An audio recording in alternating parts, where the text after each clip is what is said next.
Si la ves en el reflejo, no voltees.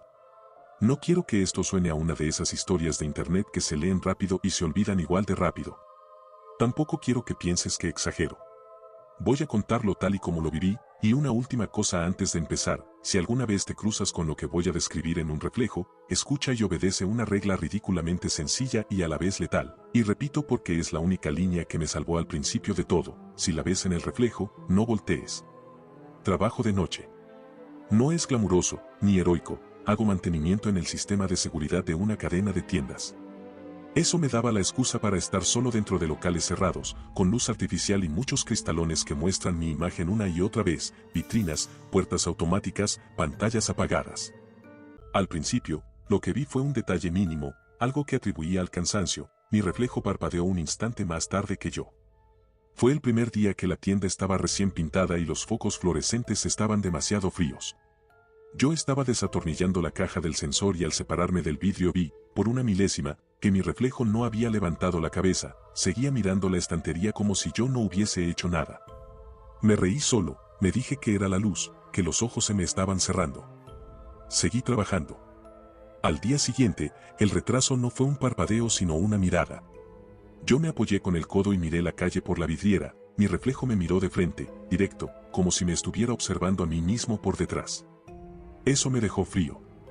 Lo que me pareció peor todavía fue que cuando me volví para comprobar si alguien estaba atrás, no había nadie. Recordé la regla de las películas de terror, que buen actor sería yo en una de esas, y no hice nada, me quedé mirando el vidrio hasta que mi reflejo volvió a sincronizarse conmigo. Salí de la tienda con la respiración acelerada, prometiéndome no volver a quedarme solo hasta tarde. No hice caso a la promesa. Conforme pasaron las semanas, los desajustes en los reflejos se hicieron más frecuentes. No era solo un retardo, eran variaciones. A veces mi imagen en un monitor apagado sonreía un segundo cuando yo pasaba serio. Otras, la superficie de un ascensor me devolvía una postura ligeramente distinta, como si mi yo de cristal se tomara la libertad de corregirme. Al principio pensé que estaba alucinando, falta de sueño, café de mala calidad, ruido de la calle. Lo conté a un compañero y se rió, probablemente estés viendo muchas películas.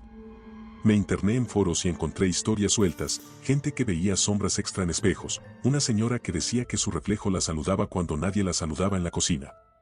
Sonaba sobrenatural barato, impreso en memes. Aún así, cuando empecé a oír pasos en los pasillos vacíos y encontré marcas de manos en espejos empañados que no eran mías, algo dejó de ser gracioso. La regla apareció por casualidad. Estaba en el baño de la oficina central, una madrugada que llegué tarde porque un sensor se había vuelto loco. Me miré en el espejo para cepillarme el pelo, y por inercia me mantuve quieto mientras frotaba la espuma de los dientes y miraba mis ojos rojizos. Fue entonces cuando vi detrás mío, en el reflejo, una figura en segundo plano, alta, encorvada, sin rasgos claros, con algo que parecía un trapo oscuro sobre la cara. No me moví, porque la idea de girar y encontrar a alguien parado a medio metro me parecía un acto suicida. Me quedé inmóvil. La figura en el reflejo se quedó inmóvil también. Respiré.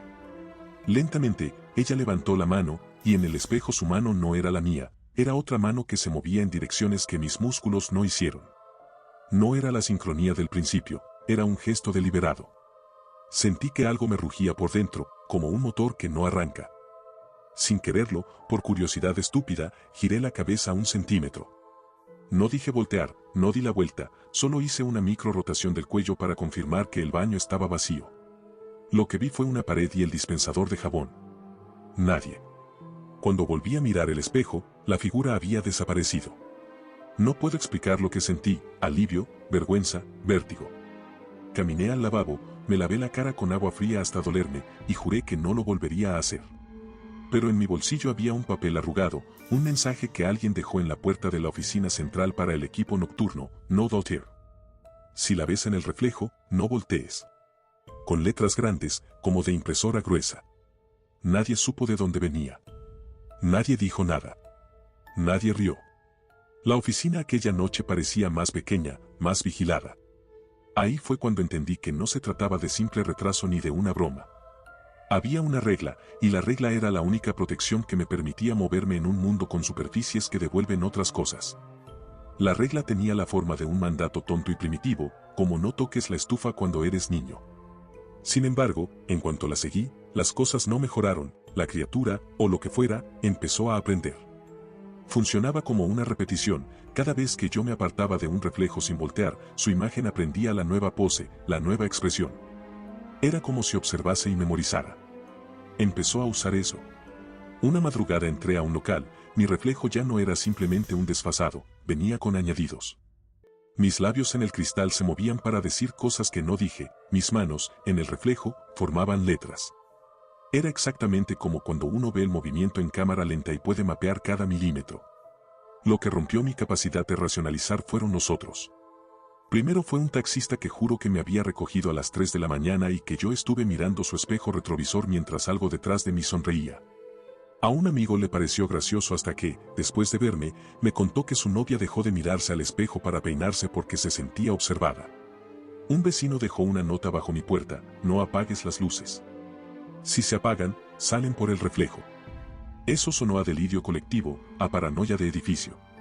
Pero las coincidencias crecían como hongos después de la lluvia.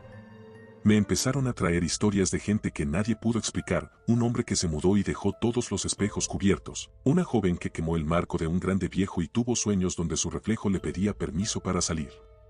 Todo apuntaba a un patrón: aparecen en los reflejos, observan, aprenden, luego piden. Un detalle que nadie me supo explicar: la criatura raramente aparecía sola. Siempre imitaba personas conocidas. Un día, frente a una vitrina, vi a mi reflejo llevando el sombrero de mi abuelo, un sombrero que había muerto hacía años. En la pantalla apagada de un cajero, mi reflejo tenía la sonrisa de una compañera de universidad que me había rechazado en segundo semestre. Era como si la cosa fuera un collage de memorias visibles, un mimo hecho de retazos. Lo que era peor, a veces los reflejos mostraban a la gente en situaciones dolorosas, momentos que no habían pasado aún. Un escaparate me mostró a mi madre enferma en una cama, al día siguiente la llamé y estaba bien. Una semana después, apareció la misma escena en un espejo de baño, solo que con más detalles. Me volví paranoico con el tiempo. No voy a mentir, tuve la estúpida idea de enfrentarme a ello. Pensé que si me metía en su campo de aprendizaje y lo fastidiaba, quizás se cansaría, se bloquearía.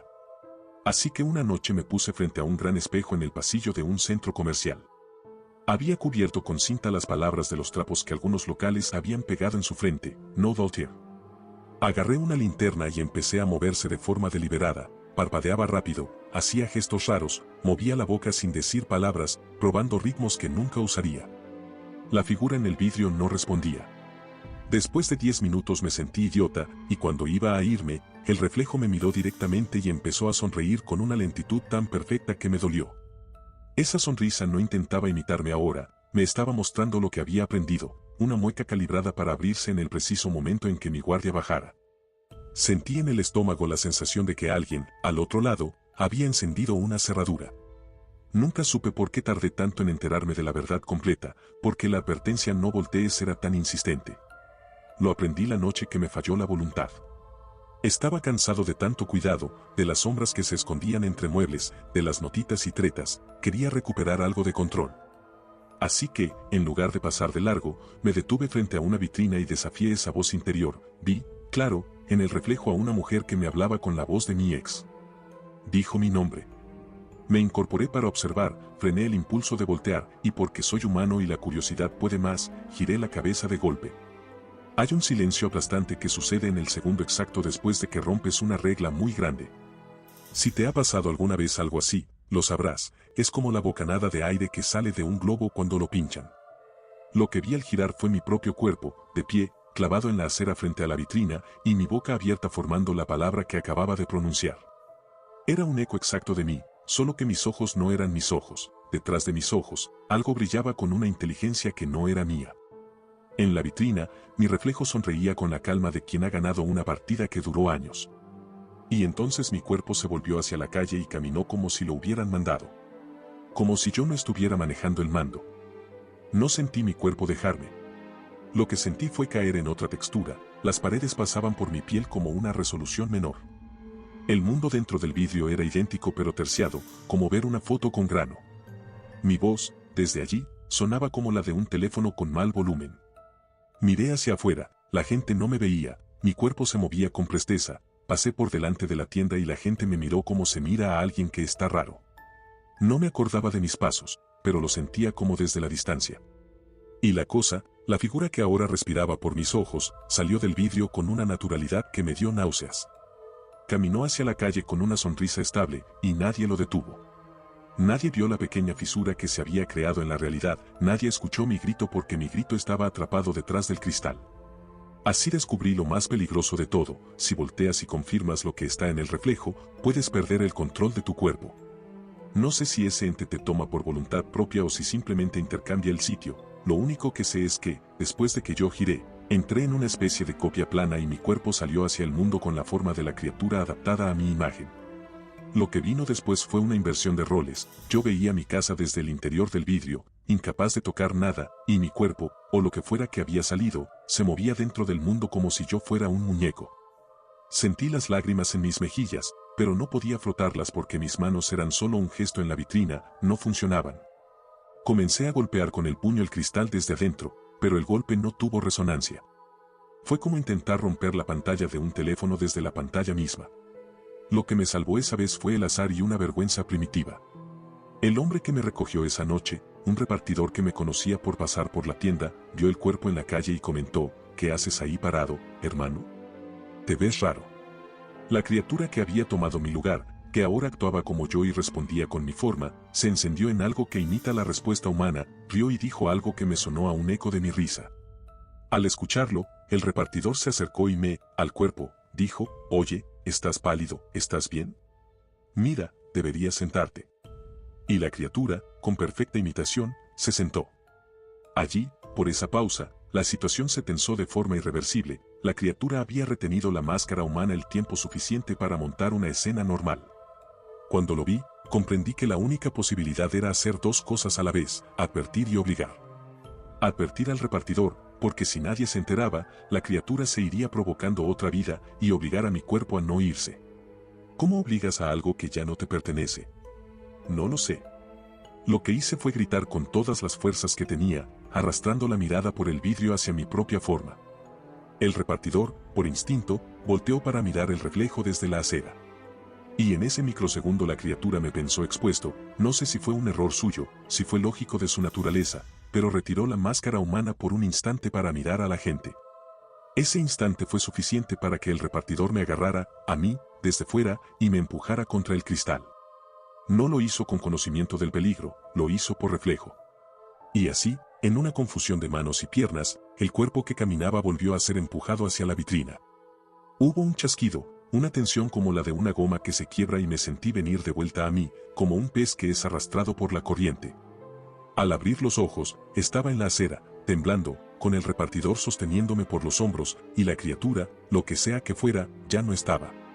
Se había ido, pero me había hecho un regalo, me dejó con la certeza de que era real y con la aguja clavada de que podía sucederle a cualquiera. Después de aquello, durante días, fui despacio. No dormí. Tapé espejos, llevé un paño en el bolsillo y lo tiraba sobre cualquier superficie reflectante que encontrara.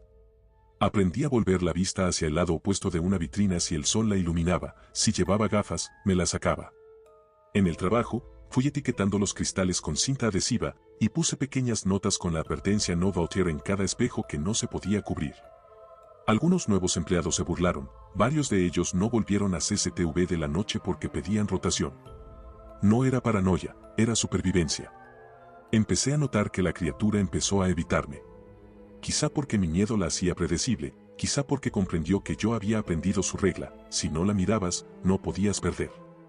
Por un tiempo pensé que había ganado, pensé que con disciplina y miedo se podía contener lo que imita. Esa sensación de control se rompió exactamente cuando mi hermana vino de visita. Ella no trabaja de noche ni conoce mis códigos ni leyendas. Es esa persona que todo lo ignora con la fe de los que no han tenido que cuidar fantasmas. Una mañana me desperté con un mensaje suyo: paso por tu casa a las 3 para dejarte la taza que olvidaste. Fue entonces cuando supe que estaba perdido, mis reglas eran solitarias y la gente en mi mundo no tenía por qué conocerlas. La invité a tomar un café antes, traté de decirle en tono casual que evitara espejos, que por favor no se detuviera a mirarse en la ventana donde yo siempre pongo las plantas. Ella rió y me dijo que exageraba. La noche antes de su visita me acosté con la sensación de que la cosa estaba escuchando. Y lo estaba. Cuando mi hermana llegó, todo fue normal, hablamos, reímos, comimos. En un momento, se levantó para acomodarse el pelo y, sin intención, se paró frente a una puerta de cristal que daba al balcón. Le vi reflejada en el vidrio, su cabeza inclinada, su mano empeñada en la hebilla de una coleta.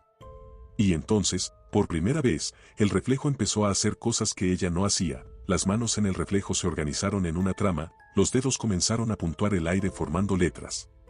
Al principio pensé que era mi imaginación, luego vi que la figura en el vidrio estaba escribiendo algo con la punta de los dedos, como poniéndose de acuerdo. Subí la mirada y vi la palabra, espera. No la escribió en el vidrio ni en la superficie, era una escritura hecha de luz, una inscripción que se dibujó y se borró de forma imperceptible.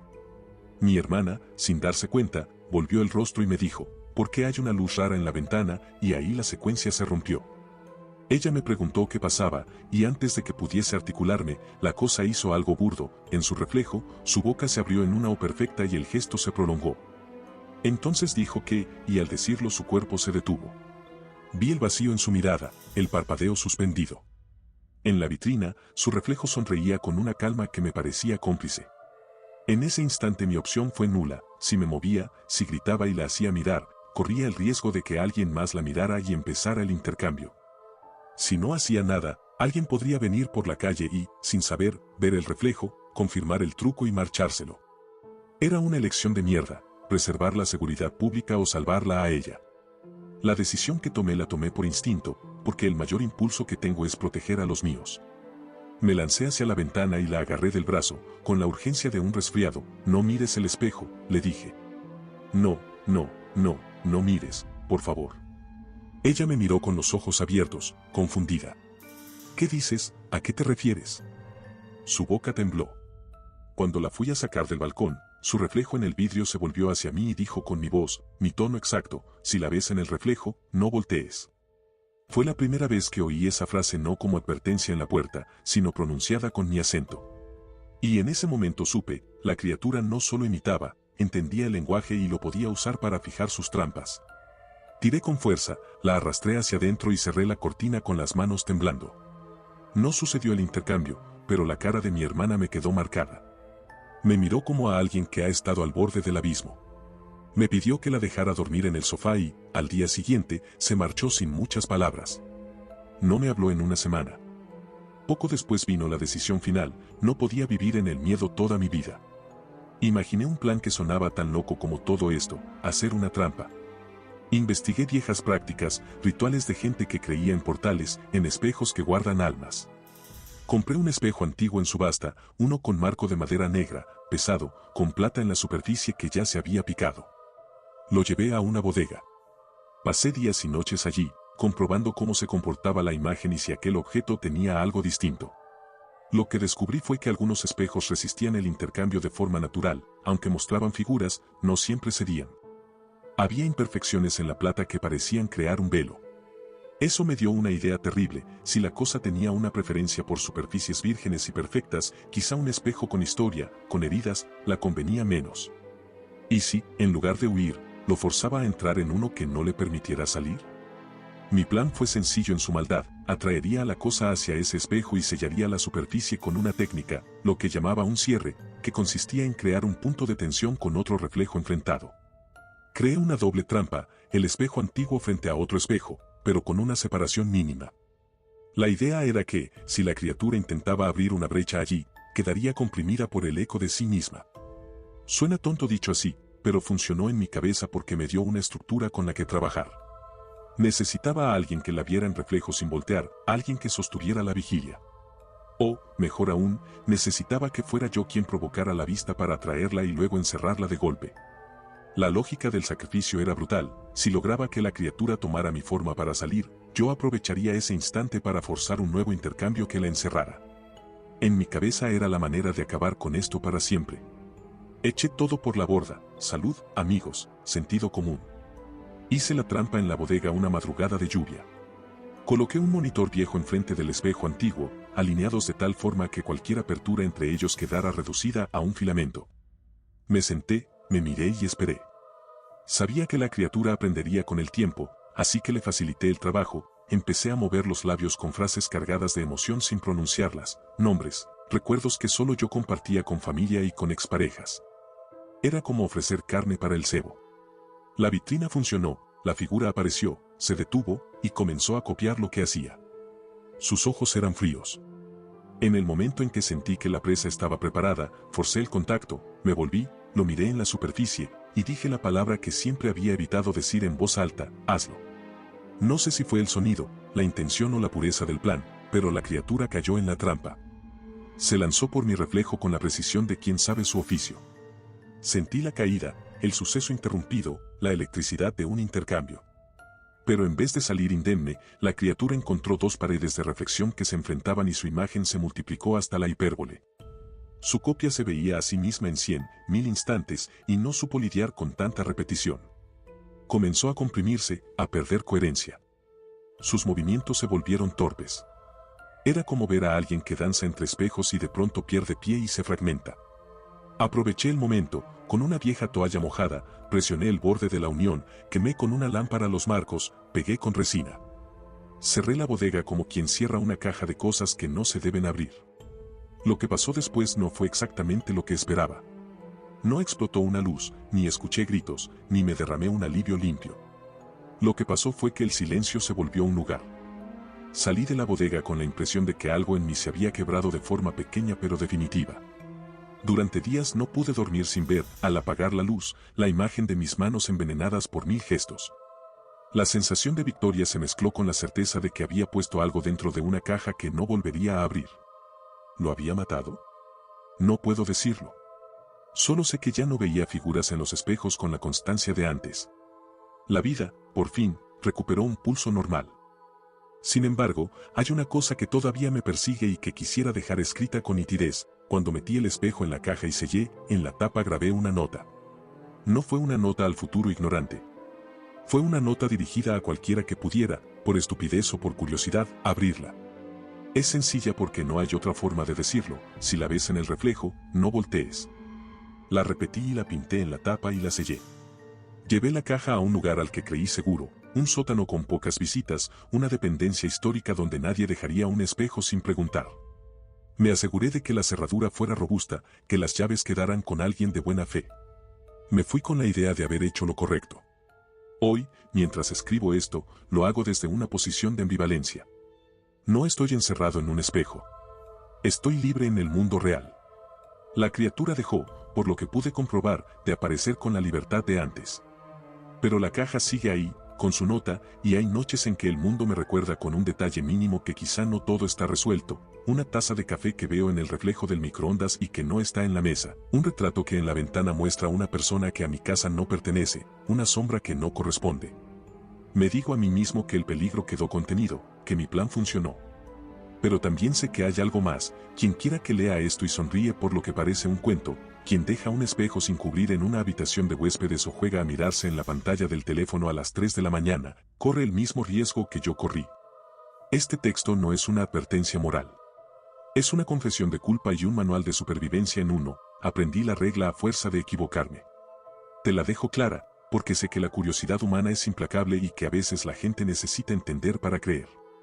Si hay algo de lo que me arrepiento es de haber permitido que mi hermana se acercara sin conocer las reglas, de haber pensado que podía domesticar algo que no entiende la compasión humana, de haber pensado que un cerrojo y un cartel lo arreglaban todo. Si ahora quieres que te diga cómo terminó todo de forma neta, te lo diré sin dramatismo. Sellé la caja, deposité la tapa en un almacén municipal y le di la llave a un amigo que me juró que la enterraría en una caja fuerte. Viví unos meses tranquilos, con sobresaltos y sueños rotos. Luego volví a la noche, a mis rutinas, cubriendo espejos con paños blancos sin mirar atrás. Si te sirve de consuelo, mi hermana está bien. Si te sirve de alarma, mis manos aún tiemblan cuando alguien en el trabajo pregunta por qué no me miro en la pantalla del móvil. Y si te sirve de última instrucción, te dejo con esto: la memoria humana es frágil y la curiosidad es peligrosa. Lo que te pido, con todo lo que he perdido y con todo lo que he aprendido, es simple y contundente: si la ves en el reflejo, no voltees. No lo hagas por orgullo, por valentía, por probar que eres más fuerte que un rumor. No lo hagas por amor propio ni por demostrar que las historias son tonterías. Porque, te lo prometo, hay cosas que esperan detrás del vidrio con paciencia profesional. Saben cómo esperar. Saben cómo aprender. Y si las miras directamente, te enseñarán una lección que no se borra con paños ni con llaves. Yo la aprendí. Otros la aprenderán también. Por eso escribo esto, para que, si alguna vez sientes el impulso de girar y enfrentarte a lo que tu reflejo te devuelve, recuerdes esta frase breve y la sigas. Es la única razón por la que puedo seguir despertando en la misma piel que me pertenece. Si me preguntas por la caja ahora, te diré la verdad sin adorno, la llave la perdí. No la recuerdo dónde la dejé. Lo único que sé con claridad es la frase que repetí en la tapa. La escribo otra vez aquí porque la tinta que queda en mi mano me pide rescatarla. Si la ves en el reflejo, no voltees. Si después de leer esto decides cubrir tu espejo, perfecto. Si no lo haces, que al menos no digas que no te lo advertí. No quiero ser un profeta de la fatalidad, solo quiero que alguien más tenga la posibilidad de decidir con la información que yo no tuve la primera vez. No me busques para contarte más, lo que cuento es todo lo que puedo soportar recordar. Ahora me quedaré con mis paños y mis notas y mi miedo ordenado. Y te doy un último consejo, nacido del tiempo y del agarrarse a una cuerda: cuando te mires en un cristal por la noche y veas algo que no encaja, cierra los ojos, respira y muévete en otra dirección. Haz lo que haga falta para no verlo más. Porque te lo digo en serio, si la ves en el reflejo, no voltees.